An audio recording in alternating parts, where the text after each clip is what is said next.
মাঝে মাঝে সত্যিই নিজেকে ব্যর্থ ভারতীয় বলে মনে হয়, যেখানে হারমানপ্রীত ক্যাচ ধরায় পুরো গোটা ইন্ডিয়া জেনে গেছিল যে ভারত বিশ্বকাপ চ্যাম্পিয়ন হয়েছে।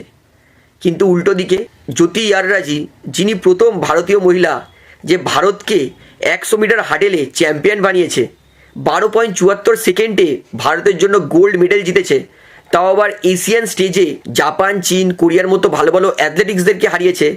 সেখানে না কোনো আছে সরকারি অনুদান, ফাঁকা স্টেডিয়াম, না তাকে কেউ কোনো চিয়ার করেছে। এমনকি সে ঘরে ফেরার পরে তাকে কেউ অভিনন্দনও জানায়নি, একটা কেউ ইন্টারভিউ নেয়নি। যেখানে ভারত ক্রিকেট বিশ্বকাপ জেতার পরে প্রত্যেক কটা সরকারের থেকে 1 কোটি 2 কোটি করে অনুদান এসেছে, প্রত্যেক কটা ক্রিকেটারকে একটা ভালো সরকারি দফতরে পোস্টে চাকরি দেওয়া হয়েছে, সেখানে উল্টো দিকে এক অতি দরিদ্র পরিবার, যেখানে দুবেলা দুমুঠো খাওয়াও দায় হয়ে পড়ে, সেখানে দু চোখে স্বপ্ন নিয়েছে যে ভারতের জন্য গোল্ড মেডেল নেব, বিশ্ব স্টেজে ভারতের তিরঙ্গা সবাইকে দেখাবো, ভারতের গান প্লে করাবো।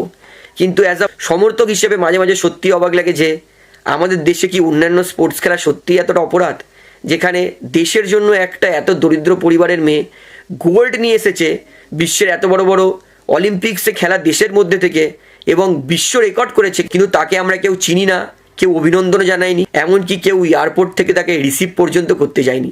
সরকারের অনুদান তো ছাড়ুন। তবে যতদিন আমি আছি, আমার দিক থেকে আমি সমস্ত স্পোর্টস পার্সনকে যাতে মানুষ চিনতে পারে, মানুষ জানতে পারে, সেটার ব্যবস্থা করে যাব। এবং আমি নিজের ওপর প্রাউড ফিল করি যে আমি অন্তত দেশের জন্য, সমাজের জন্য ভালো কিছু তো করছি।